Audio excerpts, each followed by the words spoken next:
We can choose to act from a place of fear or from a place of love. We always have that choice in every moment of life. Bitcoin is the natural frequency for money. It's neutral, it's incorruptible, it's outside of politics, it is accessible to anybody with an internet connection. We started with just a few cypherpunks in a basement, essentially. And then we expanded the circle to incorporate coders, then economists, then philosophers and preppers, and then your average Joe. And then we have corporations and institutions and nation states. I find that just walking towards meaning and purpose and acting on your highest excitement at all times is really the way to go. And Bitcoin does that. That's the genius of a selling point. And that's why Bitcoin is a great economic selling point, the great economic selling point. It only needs recognition. And I think that people are finally beginning to see Bitcoin.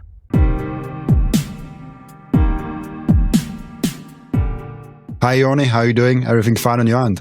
Yeah, perfect. I'm fine. How are you, man? Really, really good. Talking about Bitcoin is always it gives people a smile in the face. I've seen with my guest. Yeah, that's the thing. Like, I've been living in this very small town for about 8 years now, where I don't really have a lot of friends, and so I have like one foot in this fiat life where I don't really connect with people anymore. And then I have a foot in my Bitcoin life where I managed to make deep connections and I feel alive and I feel connected to myself, to people, to nature, to all the things that matter. And it's a completely different life. And it's so amazing to see these contrasts. Like, I come from this chapter of my life that I am really about to rewrite now, undergoing a radical transformation of who I am as an individual and what my life is. And I find that just walking towards meaning and purpose and acting on your highest excitement at all times is really the way to go. And Bitcoin does that. Like, it's rarely the case that not moving towards a more Bitcoinized life isn't the answer. Yeah, I love that, and I 100% agree with that. I mean, I'm kind of the example of, like, I went all into Bitcoin with like 22, 23 years old, and went also with my time all into Bitcoin with 25, something like that. Yeah, 25, I think it was. Maybe 26 at the beginning of 26 years old. And it just like completely changed my life. Now, granted, like, it can be because of other life things, because like from 21 to 26, there's a lot of development happening that might not all be contributed towards Bitcoin. But I think a more Bitcoinized life can't hurt you. It's like it will probably be a lot better for you, but it definitely can't hurt to adopt some money. I would not really push back, but I want to provide some nuance to that idea, because as with like becoming a Bitcoiner is about making a few awakenings in your life. You make a financial awakening, and that often leads to a social awakening and a spiritual awakening. And these types of transformations, what they are really about is about shedding your past, letting go of your past, and rewrite the story that you have. Starting from a blank slate, essentially, only carrying your baggage and looking at your past as this was a necessary thing for me to get to where I am today. But divorcing yourself from your past can be quite painful, because it means that you have to essentially die in a way. You have to die to be reborn. And that is what waking up is about. It's about shedding all the layers of yourself that are not you, about taking away all the masks and all the lies that aren't you. And in that process, you have to realize all the lies that you're living with, all the things that you thought about yourself as part of your identity, not actually being you or who you are. And when you make these realizations and these awakenings, that is when that comes with a lot of pain. And then you also have to act on that pain and go towards it and embrace it to complete an awakening and move into a life where you have more purpose and meaning, and a cleaner life where you're not that isn't cluttered with a past that comes with a lot of false masks that just aren't you. Are there new, like, do you see this as like one big thing, or is it like small awakenings that you have that you slowly kind of transform to a new person? Definitely a process. For a lot of people, a year long, a process that takes many years. I mean, I can only speak to myself, speak about myself, and from my experience, spiritual awakenings are incredibly painful. Like, I've been through an incredibly rough patch these past few months and years, that I haven't really been public about until now, because I feel like I'm past it now. I've been struggling with depression, panic attacks, like quite severe panic attacks, to the extent that I've like lost a sense of reality and sense of self. Incredibly painful. And when I started listening to the pain, I realized that it was a very clear signal from my body telling me that I am not where I'm supposed to be. And I started to embrace the pain. I started to trust the process, trust the emotions, the thoughts as messengers. And in that process, I began to transform and to heal. And I'm so much better for it. I'm incredibly grateful. And Bitcoin sort of has been, like, I wouldn't say it has been what has guided me, but it has been a beacon in a way, because it has guided me towards meaningful creative work, meaningful work. And that is one of the great pillars of a good life, having meaningful work. And it has guided me towards deeper connections with people, and a life that is freer than fiat life. Like, fiat life is essentially modern slavery, where you give up your time, your identity, your energy for somebody else. You give up your time, you wake to somebody else's clock, you behave in a certain way, you perform certain tasks. And this type of modern slavery, where instead of whips and chains, we have inflation and clocks, which are much more insidious because they are invisible, but you are still in shackles. And when that freedom starts to encroach on your sense of self, your sense of meaning and purpose, you realize that you have been spiritually amputated by a system that does nothing for you. And when you've built your entire life and identity on that kind of life, it can be quite difficult and painful to make a transformation, even as your body is screaming for it. But then as you start to make small steps towards a life that is more aligned with your values, and you commit to a life of radical self-alignment, that is when life begins. Carl Jung said that life starts at 40. And I really believe that, because it takes a few years to get to a point where you can actually like see the masks that you've been carrying and start to trust your thoughts and emotions as messengers and act on them to become the person that you really are. Because awakening isn't really about having an aha moment. It's about remembering who you truly are without all the fiat stuff. There is There's a lot of interesting things that I in my head currently, but when you say Bitcoin, when you say life is starting at 40, truly, which I 100% agree, actually, I think this only is true, or like is mostly only true for people that are experiencing a lot before 40, because there are a lot of people that just like on autopilot and just like not really live, but just like survive. They're just coming by and they're just doing like what the environment kind of wants them to do.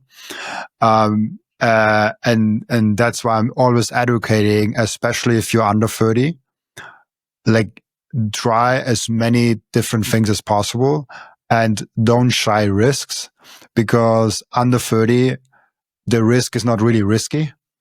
Like if you lose all your like income with like 27, who cares? Most 27s don't really have income.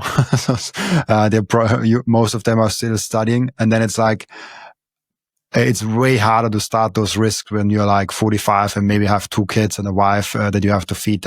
Like there, it's like really hard. Like with 40, with 50, you should be in a way more stable situation. But in order to figure out where life starts with 40, I think you really have to like experience life before 40. There's no need for stability, external stability, if you are stable on the inside. A person who is calm and rich on the inside can be in a war zone and still feel calm. But a person who has chaos on the inside, they could be in the most serene Buddhist Zen temple and still perceive chaos all around them. Everything comes from within. Love that.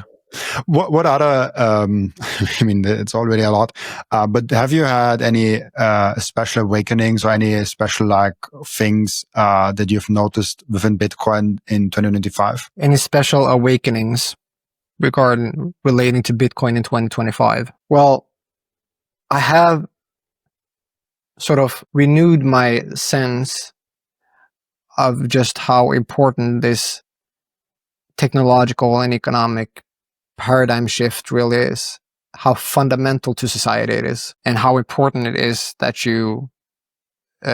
we don't fuck this up. Because money is the base layer of society, and if the base layer of society breaks, we are going to break society. Everything is downstream of the money, because money is one of the core protocols of society, alongside maths and language. If we have corrupted, broken money, that's an economic Tower of Babel. Is it Babel, maybe? How is it pronounced in English? I'm sorry, I don't know. What it means is that we are going to have, if nobody could understand each other anymore, if we couldn't communicate, things would unravel. We would not be able to uphold our institutions, and institutions are everything in society. It's our communities, our education, food production and distribution, it's religion, it's healthcare, it's everything. And that would very, very quickly unravel if we were unable to communicate. Language is one of the core protocols of society. Money is another core protocol of society, from which we gain the ability to cooperate and coordinate as a species, as a civilization. Without money, we won't be able to coordinate resources in the workforce. We won't be able to work on long-term projects. Without money, we would be stuck in essentially a pre-agricultural society. And we would very quickly break down and dissolve into something like a pre-agricultural society if money broke completely. And so just seeing how important it is that now our current monetary system is so frail, that we have a robust system, how important that is for the continuation of civilization. I guess that's one thing I've just revisited now in 2025. It's so interesting. Because if you think about how important those institutions are, and I always say that that there are people that say, "Oh, like we'll reach $1 million of Bitcoin like this year," and like all of those crazy announcements. And I'm like, yeah, it's not impossible. Like it's not impossible, but it's probably improbable. And the other question that I asked with that, what would that mean? Like for Bitcoin to 10x from here within like a month, like what would that mean about the US dollar? Yeah, it would be blood in the streets. And then it's like, do we really wish that? Like, do we really want that? Probably not. No, we don't want that. We don't want that. We don't want the dollar to unravel. We don't want the fiat system to unravel, at least not quickly, because that would be, it would be war, famine, and pestilence on the earth. It would be truly, truly awful for a lot of people, and even for Bitcoiners, because I mean we're not independent of the rest of society, right? And it would be a great ravine. We would fall, and we would have to rebuild, and that is a century-long process. If the fiat system were to fail spectacularly in short time. I mean, it is failing, it is doomed, it is dying, and that is fine. It is fine, but it's not fine, but it matters how it happens. We want the fiat system to be replaced, to dissolve seamlessly into a Bitcoinized economy. And right now, the world is capitulating to a new economic paradigm. So yeah, congratulations all you amazing Bitcoiners. But yeah, it really matters how it happens. We need to, I think a lot of Bitcoiners think that they are prepared for the unraveling of the fiat system, but I don't think they are. There are probably a lot of Bitcoin preppers out there, or a lot of preppers who are Bitcoiners, and a lot of Bitcoiners who have become preppers. But I think that we're only as robust as our institutions, including in money. We're only as robust and as strong as the weakest links. And right now, it could very well be that money is the weakest link, the weakest social institution. Money is a social institution. And if that breaks, everything is gonna fall apart. But I believe that we have the opportunity to save ourselves from a rapid decline into a much simpler society. What is the best case actually? If you think about the best situation or the best transition case from the broken fiat monetary system that we are currently living towards a Bitcoinized world, a Bitcoin standard, however you want to call it, and however this standard kind of looks. What is the best case? Is this a very long, 100-year-long story where we just like slowly transition, where Bitcoin gets more dominant, but we have for a very long time fiat? Or do you have any thoughts on like if we could transition the most peaceful from fiat towards Bitcoin, how would that look like? I think we're already on that path. I think we're seeing it play out exactly as it should happen and in the best way possible. It is incremental and is step by step. We started with just a few cypherpunks in a basement, essentially. And then we expanded the circle to incorporate coders, then economists, then philosophers and preppers, and then your average Joe. And then we have corporations and institutions and nation states coming in now.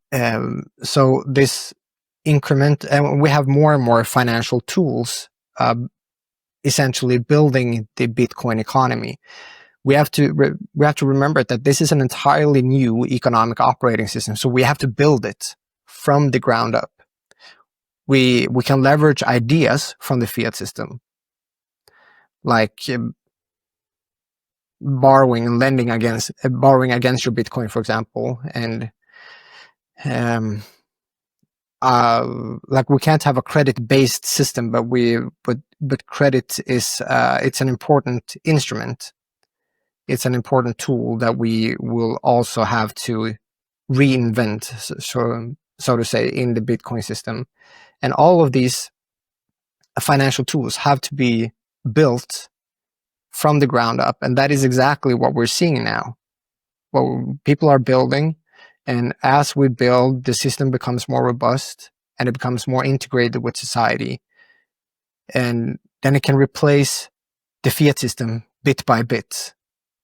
And we just hope that it happens at a pace that we won't see blood in the streets from the fiat system collapsing. What are, just a quick detour, because you mentioned it 2 times and maybe it's just my bad English that doesn't know what it means. What are preppers? A prepper is someone who prepares for a worst case scenario. And typically, a hardcore prepper would have a bunker underground in their yard, a survival bunker, and they have a lot of. They prepare with food to last them months, water to last them months, guns, ammunition, and guns, ammunition, oil, money, like gold, for example, or Bitcoin. Generators and these kinds of things, just to survive disasters. Interesting. I've never heard that term. Like it's so funny. Like I should have heard about it. It feels like up until now. It's a whole thing. Like it's a whole community, and it's a very rich and fascinating communities. There's a lot of like weird people in that community, but there are a lot of weird people in Bitcoin as well, like a lot of conspiracy theorists and stuff. And if you think that's fine, that's fine. If you're allergic to it, just stay with the bunch that you can connect with and relate to. But yeah, like there are tiers to being a prepper, like levels to it. Something that's fairly easy to do is to just have your own bug out bag, a getaway bag. And that essentially means that you just have a backpack ready to go whenever you need to. And that should include things like warmth, food, signal, like a radio, batteries, flashlights, a sleeping bag, and things so that you can survive for at least 3-4 days wherever you go. You just have that ready to go so that you can just run away at a moment's notice. So if there was, if a war just happened outside my window right now, I have my bug out bag and I can just grab it and run and go wherever I need to go. And I know I'd survive for a few days just from my bug out bag. And you mentioned that you see that we are kind of on that gradual uptick towards a Bitcoin standard, where it's like slowly extending the circle. Is there still some value of like we should still prepare for if the fiat institutions or the current monetary system is declining faster than we thought? This comes down to your level of anxiety about catastrophe. If you are at peace with living in a world that is fraught with risk and that could, where you could face a catastrophic event and not be prepared because you don't want to live a life of fear, then that's great. Then on the other end, on the opposite of that spectrum, if you have a lot of anxiety about catastrophe and survivalism, I mean, then maybe you can relieve some of that anxiety by preparing a lot. Then there's the, I think most of us just land somewhere in the middle of that spectrum, because there's an opportunity cost in being a prepper. Like it costs a lot of money.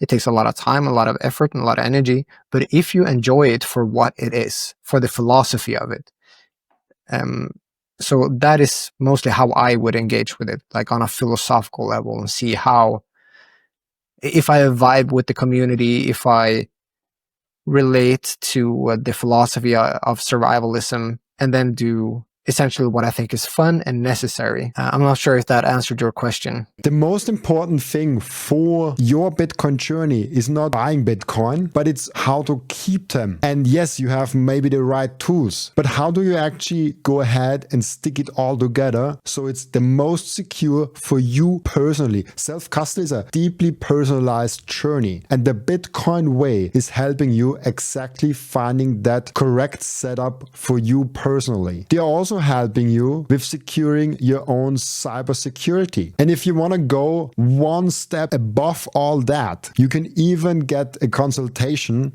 for a Plan B residency. Go to thebitcoinway.com/Robin and you will get a 30-minute free consultation. I finally and officially mine Bitcoin. This is not just something to stack more Satoshis, but it's most importantly also to support the network. Individual miners are the ones that keep the Bitcoin network decentralized. And by the way, you get KYC-free Bitcoin. That's why I use simplemining. I get an actual proper Bitcoin miner. They set it up for me. They repair it if it breaks down. And most importantly, they let me choose the pool and even connect my own full node. I'm completely sovereign and I'm completely in control, and I can sign up with Ocean, no account needed. I just give them a Bitcoin address and then there's mining going on. No KYC, nothing. So if you're ready to mine Bitcoin, go to simplemining.io, tell them you come from Robin, and let's mine Bitcoin together. I want to tell you about something very special to me. It's called Microseed. If you hold your Bitcoin in self-custody, and you should, you know how critical it is to secure your seed phrase. You should not have them on paper. You should not have them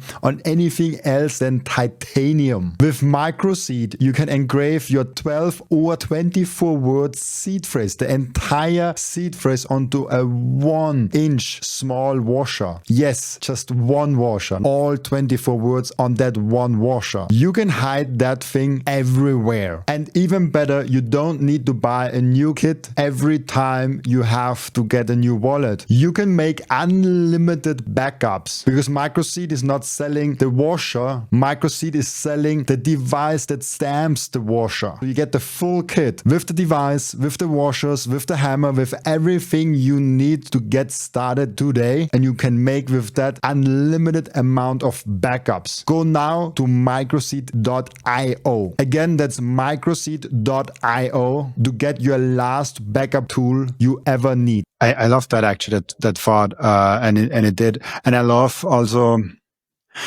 it's really hard. So there's so many, I bring a few examples up to show that. I was very worried that when I start live streaming on my YouTube channel that I get banned. Like super worried. And it's a like a very real possibility. Like most of the bigger YouTube channels on Bitcoin got banned at some point. Most of them got it back, like the bigger ones, like Simply Bitcoin or like BTC Sessions, or now currently like Luke.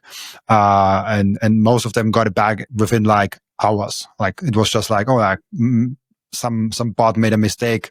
The community shut it out, and like after hours they got it back. And then I was like, okay, I want to start. And I noticed that it's always happening with live stream. Like it's a pattern that I noticed, that it's with live stream that it's happening, and not like within normal videos. There's definitely also examples with normal videos, but the overwhelming majority of it is with live streams. And then I thought like, okay, I will just create a new device. With that new device, I will create a new Google login. With that new Google login, I will create a new YouTube channel, and I will only live stream there. And then I was like, oh, I create a whole new YouTube channel just because I'm fearful of what YouTube might do. And here, Robbie, you're touching on something very important here. We can choose to act from a place of fear or from a place of love. We always have that choice in every moment of life. And if it's something that I learned is that we should always we should always act towards our highest excitement and always act from a place of love. That just gets us where we want to be. So even if you have some anxiety about survivalism, or in your case, YouTube, the YouTube demons, I think you're getting to that point. Sorry, I interrupted you, but yeah, you said that you won't be letting fear govern you. Exactly. And this was literally because that's why it's on my mind, because I did the last 2 live streams on the new channel, and someone in the live chat was just like, oh, like, why did you make a new channel for that? And I tried to answer that question. And while I was answering, I was like, oh, it's just because I'm fearful. Yeah. Like that's the only reason. Like there's no other reason to that. And then I was like, do I really want to make that decision just because out of fear? Yeah, because fear begets fear. Like if you feed your fear monsters, you are going to have a bigger fear monster inside of you. So if you're prepping because of fear and anxiety, I don't think that's gonna solve a lot for you. But if you do vibe with the community and find the philosophy interesting and start to prep based on your love for the philosophy and love for the community, then that's awesome. And this is exactly the point I was trying to make, because I do self-custody because I want to have my own keys and I want to be self-sovereign. But you could also make the argument, oh, you just do self-custody because you're fearful of someone taking your Bitcoin. But it feels very different, like I'm not doing self-custody out of fear. I'm doing self-custody out of self-fulfilling, almost like it's a self-sovereignty. I was like, I want to feel in control. And then it's like, okay, what is the difference between me starting a new channel out of fear and me doing the most paranoid self-custody setup ever? Mm-hmm. And it feels very different. It is different. And it is very different. This argument, yeah. But you could actually, in both cases, make the argument that, oh, you're just acting out of fear. No, I don't think so. And you feel that there's a difference, right? Because there is a difference. There's a difference when you act from a place of fear and from a place of love. In the case where you are when you are self-custodying your UTXOs, that if that comes from a place of fear, then sure, then you are acting from a place of fear. But I don't think that is the case. And that is what you are feeling. You're feeling that you're doing this because of love for the movement, love for your future, love for the security, and rather than fear of losing. It's the same thing with exercise, for example.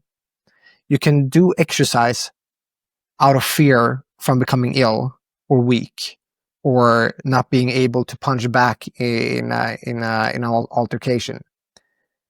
But if you go into martial arts or lifting weights or whatever because of fear, I don't think that is going to be as meaningful, long-lasting as if you do it for your love for yourself, for your health, for developing new skills, and just for the enjoyment of the sport. If you do it for the right reasons, you're going to feel that, you're going to know it intuitively. And I think that makes all the difference. And I mean, there, of course, it can be there can be a mix. You can have components of fear and anxiety mixed within the love and enjoyment. But I think that as long as you act on joy and love rather than on fear and anxiety, and if you always act on your highest excitement, then you are on a great path. you're on a great path towards making more painful awakenings and just becoming the best possible version of you, which is just to remember who you already are. I guess it's a great point, because like the different feeling that I have with it is because I am genuinely excited about self-custody, but I'm very not excited about going through the trouble of like, oh, I have to get a new phone number, so the phone number is not connected to the old Google account, and like all that weird things. And so there's like an excitement argument in there, like, and this excitement is kind of is the love for the craft I have for like stamping your seed phrase. Like it seriously makes fun for me. It's like, oh, nice, like I can do that. Like it is like almost the physicality of it I love, you know, like there's like it makes it like more physical. I never thought about that. It really is interesting. Is a craft, and you are practicing that craft, and you're getting better at it, and that is I think that's awesome. Like it's a skill to practice as any other. Working on your privacy and your craft of self-custodying and just improving your financial life. You mentioned to me before the podcast that you see Bitcoin as a cosmic Schelling point, and I don't even know what this means. Like I'm not even clear like in what direction this is going. Okay, so yeah, how should we start this? So there's a thought experiment. And here's the thought experiment. Imagine that you have to find a specific person on planet Earth, and you have no idea who they are, where they were born, how old they are, what language they speak, what culture they belong to. You have no idea. The only thing that you know is that they have been given the exact same instructions. They have to find you, but they know nothing about you. And you have no phones, no social media, no clues. You just have to find each other. And if you don't succeed, the world ends. Where do you start? This is the idea of a Schelling point, named after the economist Thomas Schelling. And it's about finding a solution that people converge on without coordination. So when it comes to like finding that other person who has been given the exact same instructions, just find this person. You don't know who it is, where they're born, how old they are, what they look like, what language they speak. Then you have to converge on a time and space without communicating, without coordinating. So you have to find a place and a time and place that feels natural, obvious, and almost gravitational. And so for this particular thought experiment, it's actually quite not that difficult. So if I'm asking you, for example, then like, if you were to take on this challenge, you have to find this person who's been given the exact same instructions. Start with time. What time would you choose? When would you meet them? As soon as possible? Yeah, well, you would have to converge on something without being able to coordinate. So I think like the consensus answer would probably be something like New Year's Eve, because that's a global clock tick, so to say. It's a natural Schelling point in time for our species, for our culture. But even New Year's Eve, like people like celebrate it on like when it's midnight at their local time, which is like even like one time zone, they couldn't, like they might be very close to each other, but like they maybe celebrate like an hour earlier or something like that. Yeah, exactly. So that brings us to the next part. And also this is about optimizing the chances, not about actually solving it.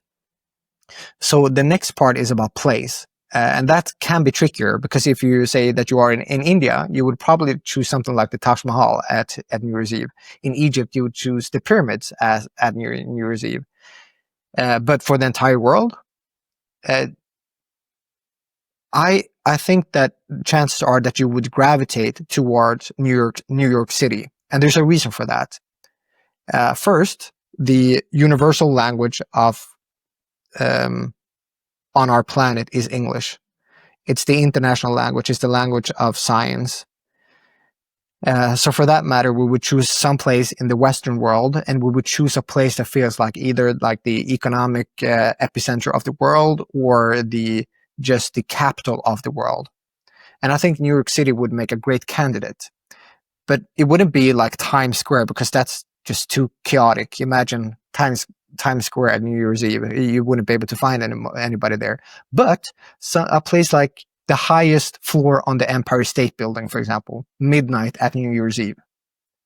I think that would optimize your chances of meeting that other person who's been given the exact same instructions. So that's sort of the thought experiment of a Schelling point, or just what a Schelling point means. And now we can stretch this out to the stars, and there's a point about Bitcoin at the end, I promise.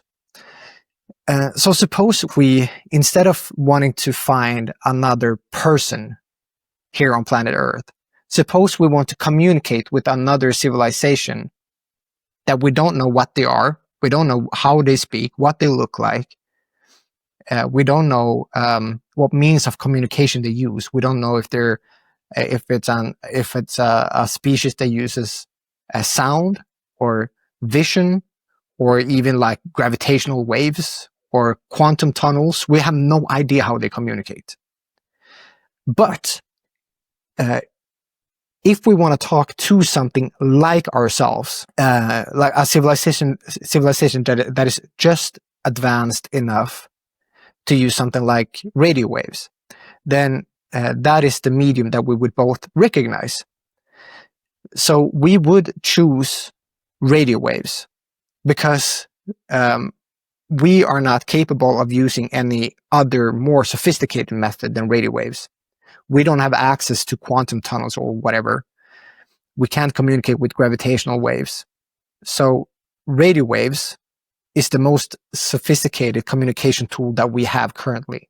And we wouldn't settle for something less than that either, because it's sort of the first communication tool that we have that would make us able to communicate with another civilization, because there is nothing less than that. We're just at the very first level of being able to communicate with something outside of our own world. Like, say we discovered a species that is as advanced as rodents or bugs or maybe great apes, but they had not mastered any communications besides like grunts and maybe some chemical communication or whatever, then we wouldn't be able to communicate with them much, because there would be a bridge too vast, or there would be a linguistic gap too vast to bridge. So we would choose radio. But even then, we would have to ask, radio at what frequency? And this is the second point of the Schelling point of how we would communicate interstellarly. And you would be surprised that the cosmos is actually a quite noisy place. So you would have to find a specific spectral line with which to communicate. And the natural Schelling point for radio waves would be 1,420 megahertz. Do you know why, Robin? It's because it is hydrogen. It is the frequency of hydrogen, and hydrogen makes sense because it's the most abundant element in the world, in the universe. So we would choose radio waves, and we would choose 1,420 megahertz. And it turns out that that is exactly where we are listening and where we are broadcasting right now. That this is something that NASA and the SETI program has already figured out, or it is their philosophy. But so far, there's only silence in this spectrum, which shouldn't surprise us, because the signals that we have sent out have so far reached only about 0.1% of the entire width of the Milky Way galaxy. So if you say it like, if you think of the Milky Way galaxy as having this width, and 1% of that, something like this, and then 1/10 of that, it is nothing. It has reached absolutely nowhere yet. And if you look at the volume of the Milky Way galaxy that our signals have expanded into, it's even less. It's something like 0.000000001% of the entire volume of the Milky Way galaxy. Our signals have reached nowhere yet. It's not even a drop in the galactic ocean. So we shouldn't be surprised. Like maybe we aren't using the right medium anyway. Maybe it should be quantum tunnels or something. Maybe it's uninteresting to communicate with us. But we are doing the best that we can. Right now we're listening at 420 megahertz radio waves. But so far silence, but we haven't even explored a single drop in the galactic ocean so far. But here's the turn. So Bitcoin is doing the same thing, Schelling point, but for value. It's an economic Schelling point.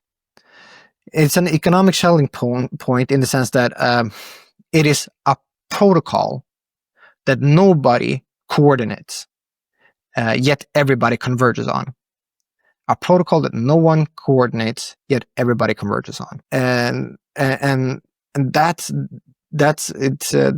is an amazing insight in itself. And I mean, we converge on Bitcoin not because anybody told us to, but simply because it's the best form of money. It's the obvious solution once you see the problem that money solves. So so just as hydrogen is the the natural frequency for which to listen to other civilizations, Bitcoin is the natural frequency for money. It's neutral, it's incorruptible, it's outside of politics. It is accessible to anybody with an internet connection. And in a world of fractured money and broken trust, it is the one place that people can actually meet without permission. So now you don't have to know who is on the other side of a trade. You don't have to know what language to speak. You don't know which government they belong to. All you have to know is that they operate under the same monetary rules, the same rules as everybody else, and they're looking for the same thing as you are: a store of value nobody can debase.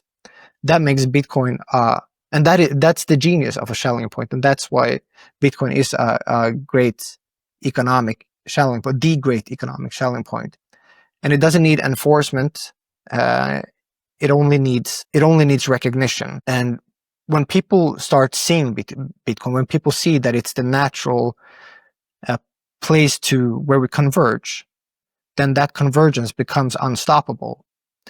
And I think that people are finally beginning to see Bitcoin. At least it feels that way. And then when that happens, gradually becomes suddenly.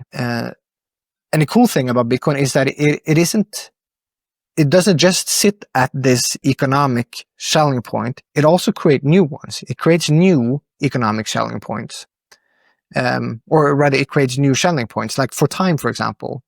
Like blocks are they're universal time markers. It's universal time. Like we have time zones across the planet. But with Bitcoin, we converge on a universal time. The next halving, the millionth block, block 95 on any given day, the difficulty adjustment, and so on. It becomes a clock unburdened by culture and history. And you could think that, like, for space, it becomes another Schelling point for space. And this is even cooler than time.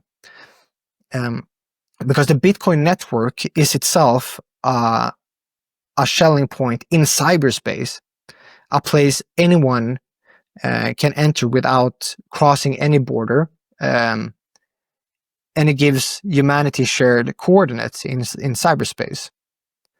So it gives us time and place that we can all agree on without coordinating, without ever needing to speak. So perhaps, and this is the crazy part, perhaps aliens aren't broadcasting at 1420 megahertz. Maybe that's not the Schelling point where we need to broadcast and listen.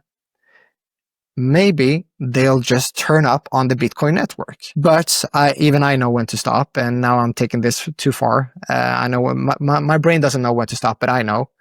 And no, we're not going to see aliens on the blockchain. But it's quite fascinating that Bitcoin is an economic Schelling point, a Schelling point for time, and a Schelling point for a place in cyberspace. This is a fascinating idea. Just to make sure I've understood that correctly. So the Schelling point is two people trying to meet each with each other with only having the instructions that you should meet with each other, and where any form of coordination, essentially. Yeah, without any form of coordination. Yeah, and so then you have to think about like where do you actually go ahead and meet, and this makes Bitcoin so interesting because if you think about if you have to choose the payment layer before you know the person, you probably choose Bitcoin because it's the biggest decentralized global available payment layer where anybody can receive money. Even if they don't have Bitcoin, it's very easy for them to accept Bitcoin where they are. So if you choose something like PayPal, maybe the person is in a country where PayPal is not even possible.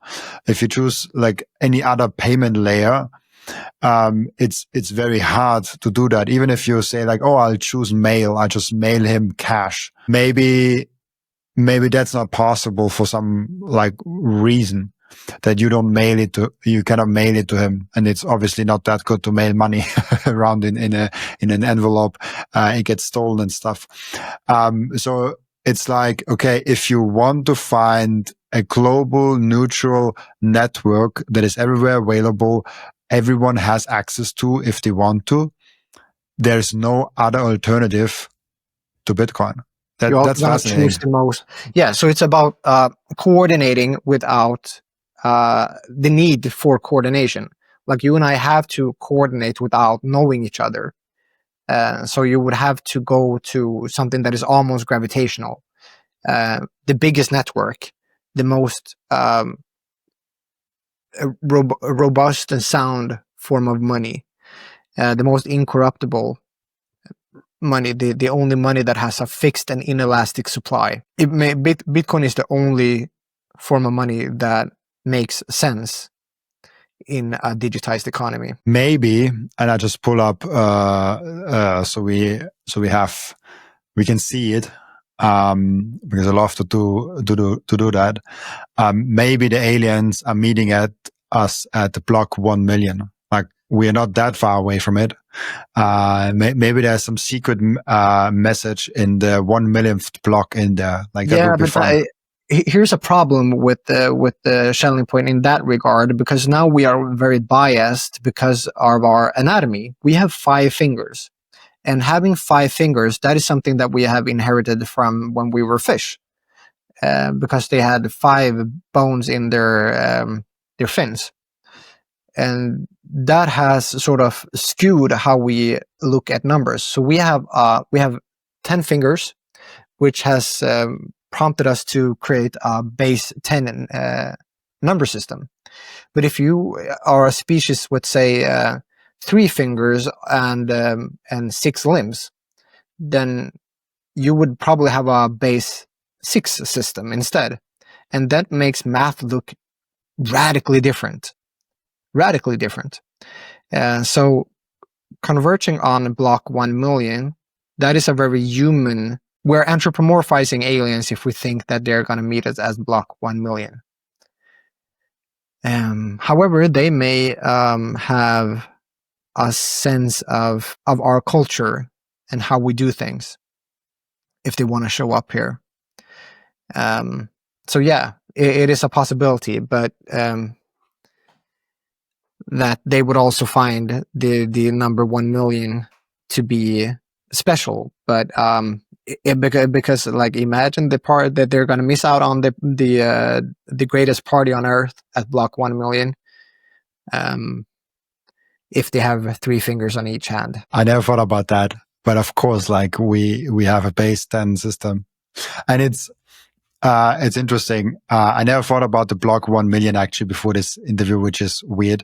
But this will be a huge party. Do we have an estimate on when this will be? Of course, it's not like thing, but like it's like now we have block 918,211. Do you have like, can we? Maybe I'll ask ChatGPT because I'm curious now. Do you have an estimation? I don't know from the top of my head. How many blocks are missing? We could do some basic math. I can do this like 1, 2, 3, 1, 2, 3 minus 918,212. So there's 81,788 blocks missing. So divide that by 144. Oh gosh, now I deleted it. Sorry. Let's just say 80,000 blocks for making it a little bit easier. Divide by what? 144. 144. And then we get the number of days, which are 555 days. Okay, so that's just 1.5 years. That will be almost 2 years. That's reasonable, I guess. So like within so then 2027, I guess it will be happening. I threw this question out into the Bitcoinverse on X and asked if anybody's arranging a cool block 1 million party, and it returned nothing. But I assume that as we get closer, people are going to start to look into this. It's a fantastic opportunity. And these parties are so cool, like the halving party. These are the only events that are truly globally inclusive. Like they are bound to no culture, no history, no localized time. They're just truly, I don't even want to use the word international, because using the word international leveraged the idea of nations. This is just truly global. It's a Kardashev type 1 type of a celebratory event. It is when we can all be included without, regardless of our history, our past, our ideologies, or whatever. It's for everybody. And I think this should be an event that should be celebrated as much as humanly possible. Mm-hmm. Like I'm thinking like starting a live stream 12 hours before and celebrating towards that, having some local, if you are, for example, like me in Vienna, having a big local meetup that ends when we hit block 1 million only. So like it starts, maybe the block hits 1 million at like 2 a.m. Maybe it hits at like 12 at noon, and like wherever we kind of start the party early enough so we can really have it and see it live. I think this is such an amazing event. And it's kind of sad that I've never thought about before, but it's also like almost 2 years away. Having 1 million blocks, like that achievement in itself shows how resilient the network is, and like thinking about all the things that Bitcoin kind of went through, and just mining every 10 minutes a new block. TikTok, another block. TikTok, next block. It's like you say, it's truly a testament to all the battle scars. Think about everything that goes into those 1 million blocks. There's so much history, so much so many insights, so much drama, so many technological leaps, so many lives changed. Awesome. On that note of learning, I have one question to ask each and every one of my returning guests. And the question... I am a returning guest. That is true. I've been on your podcast once before. Has anybody ever been on your podcast more than twice? Yes, very rarely. But there are 5 or 6 people that are like 3 times. And there's like 2 people that have been on 4 times. But like it's under, the number is under 10. Like there's under 10 people that have been more than twice on. I don't even know how many people have been twice on. Probably like 100, maybe 150 people. Maybe not that much actually. I don't know. I had around 550 guests in total, and maybe a little bit under 100 have been on twice. But maybe that number is too high. It seems too high. Maybe it's 50 only. Like I have no statistics on that. But the more than twice I know is very still very rare, because like the podcast is only here for not even 2 years. So like there has to be some time collapsing and all of that. But I do enjoy having in the first, and I will come back to the question. But at first I thought it is more interesting to have new guests on all the time and just like have one guest one time on. But I thought, and this is actually kind of just from the experience of having someone twice on and having someone 3 times on, you can actually go deeper and you have a better conversation. Like I think the second conversation is better than the first, and the third conversation is better than the first one. This is not insight. That is mostly true. Like there's exceptions. But like with most people I've seen, the second episode I do with someone is a little bit better than the first one. And which is probably just because we already know each other. Like the first time we met on the podcast, I had no clue, like, and you had no clue about me. Like we read maybe stuff online from each other, but we never spoke really to each other. And so you have this like 1 hour where you already spend time with each other and you kind of know the rhythms. And then the second time you go in there already knowing the things from the first time. So that's why I actually enjoy having repeating guests, even though there's always that argument, like all the same people on the podcast. I'm like, yeah, okay. In 2 years, I had almost 600 guests. So that's pretty cool. Do you do this for a living? Oh yes, I do. I do only podcasting. I mean, now I have. Oh gosh, where is it? I do also have Microseed. So I'm a co-founder of like a self-custody device that like lets your seed phrase stamp on like one washer, which is pretty cool. And yeah, I have like affiliates and sponsors and all that. But it's mostly just like the podcast. Like everything I do grew out of the podcast. So now the podcast itself is just actually maybe a third or maybe a fourth of the time I spend within the Bitcoin economy where I work on Bitcoin. But everything else, like Microseed, like the partnerships, like other things that I do, all of them grew out of the podcast, or like stage appearances on Bitcoin events and all of that. Like everything kind of originated around from this podcast. So the podcast is like 1/4 what I do, but everything else came because of the podcast. Congratulations, man. That's an achievement. Congratulations. That's awesome. Oh, thank you. I appreciate that. Yeah, and I appreciate you building, contributing to the new world. Yeah, I just want to be part of it. Like, and first I wanted to get a job in Bitcoin, but then I was like, I first want to build like some proof of work and have some podcasts and some things. And then I never needed a job. But my initial thought, I don't know if I ever shared this actually. My initial thought was, if I have a podcast and have some sort of credibility in the space, it will be so much easier to get a job. And then about 4 months in, I had my first sponsor. And then I was like, oh, maybe I don't even need a job. Maybe I can just do this and get paid to do so. And it's like, it has been true for 2 years now. Amazing.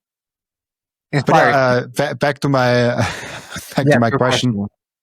The question that I have for every one of my returning guests, and the question is, what have you learned outside of Bitcoin since your last appearance? I mean, it may sound trivial, but it's not to me. I've learned that life is meant to be lived. And that is something that you can realize on different levels. And what it has meant for me is that I am no longer living with fear of doing exactly what I want, saying exactly what I want. It is the key to freedom for me. Just a realization that life is meant to be lived. It means that I am not afraid to quit my job. It means that I always act on my highest excitement. And it means that I see my goals as something that I already have rather than something I'm lacking and something that I'm just moving towards. I know where I'm going. I'm having fun going there. And I'm comfortable in my own skin. And I find that having these sort of like spiritual type of insights or whatever you want to call them, that's how you level up in life. Because it determines how you carry yourself. It builds how you carry yourself and how you engage with life and other people and with yourself. Yeah. Love that. And it also ties back kind of to the beginning where we say like where life starts and like how you should experience life and like all of that. Really cool. It's always so interesting because like I get most of my guests are about 10 to 30 years older than me. And you're quite young, right? I'm 27. Yeah. So like if you think about the average Bitcoin guests appearing on podcast, the average age is probably around like 35 to 50, somewhere in there. Like, I don't know exactly where the average is. I don't have any statistics. On average, I would say my guests are between 10 and 30 years older than me. Yeah. And it influenced my life a lot. Like it influenced my life, how I look at life decisions outside of Bitcoin. For example, that I want to build a family. Like building a family was not in my wish list at all before I started the podcast. It was not even a thought that I had. I was like, not even something that I thought about. But having so many guests that have kids, have built a family, talk to me like every single day, it really influenced me of like, oh, that's something important. And so there's probably like 50 other small things that can I get out of that. But the main thing I was getting at, I was like, I feel like because of the podcast, I have more life experience than I actually have. like I have more knowledge on life that I actually do have. Like I have more experience than I actually have lived experience, which is kind of interesting. It's like almost it's almost being like in a life school with a daily podcast. Yeah, that's cool. As you know, we have an end routine on the podcast where the previous guest is asking a question for the next guest without knowing who the next guest is. And this is a unique one because, and I will be very honest, I forgot to ask the question last time with the guest. So I was like, I will just come up with my own question from the previous guest. And the question that I'm asking you, or like the previous guest was supposed to ask you, I'm very sorry, to Michael, who was yesterday on the podcast. And the question is, what's the worst thing about the Bitcoin community? Worst thing about the Bitcoin community is definitely that there are so many conspiracy theories that have taken root. So many people who think that they are deep thinkers, critical thinkers, skeptics, when they're not. And I've been sort of not very outspoken about this sentiment, but it bugs me to see so many otherwise intelligent people going down all of these crazy rabbit holes and just being consumed by craziness. I agree a lot. What I see is people taking puzzle pieces and assume that they know the full picture. And this is what People I've kind of don't- seen. Yeah, sorry, go ahead. Sorry, like I just wanted to say, like they have a theory and they take like 2-3 puzzle pieces and then they assume what the full picture is kind of looking like, and then they have the full theory, and then they really go deep, and just because they have like 2-3 things in place, they're like, okay, this must be like that, and I'm like, you don't know.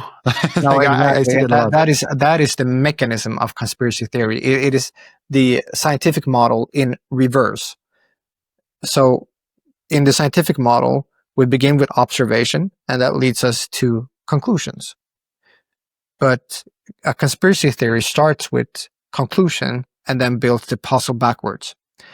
And they don't even see that they're doing it. And it's just full of these logical fallacies and cognitive biases that make them somehow seemingly able to justify their conclusions and how they arrive at a conclusion when they actually started at the conclusion. It's an intellectual and optical illusion that they construct, and you have to be very, very skilled on identifying logical fallacies and cognitive biases when you dismantle the arguments of a conspiracy theorist, because it's not easy, and they're not stupid people. They just got the mechanism of how you arrive at conclusions wrong. They got it backwards. I love that, because there are many of those, and I'm sometimes quite annoyed. Yeah, and like when it comes to conspiracy theories, like in today's day and age, what you should ask is not, is this person a conspiracy theorist? The right question is, are they good at it? Because conspiracy theories are cool, fascinating, fun, and they are also a means of getting to the truth, because they explore avenues that are crazy, and we need crazy. We absolutely need crazy. I'm not arguing against crazy, but what I'm saying is that we can't be fallible. We have to we can't forget how the scientific model works, and we can't conflate the two. We can't conflate how we conspiracy theories from the scientific model, and just think about conspiracy theories as something that's probably true, because they aren't. Conspiracy theories are untrue until proven otherwise. Yeah, I guess the learning is like, don't come to a conclusion if you don't have all the facts. Like if you don't have if you really don't see, because some people would even call that the fiat money system is broken a conspiracy theory. Yeah. Man, it's been a pleasure talking with you. It's been a wild ride. I always learn a lot of new things with you. I forgot what it was last time, but it was I remember that I've never heard about it before also. I have to look back at the interview, what it was, but there was something very interesting and similar to the cosmic Schelling point. I never heard about, I think, who was it? Thomas Schelling, and the Schelling point. I've never heard about that. And this is really fascinating. So thank you for that. Before I let you go, where can people find you and ask you questions directly? Ioni Appelberg, IONIAPPELBERG on X and YouTube. Awesome. Then thank you so much, Ioni. Of course, sorry, I just have to shield my book. I have a book called Abundance Through Scarcity, which is a philosophical framework on Bitcoin. And it is a fantastic book. I highly recommend that you read it. Awesome. Then thank you so much for being on the podcast. And yeah, also thank you so much for everyone that is watching and listening, for joining us today. As always, I'll be back tomorrow with another episode. Bye-bye.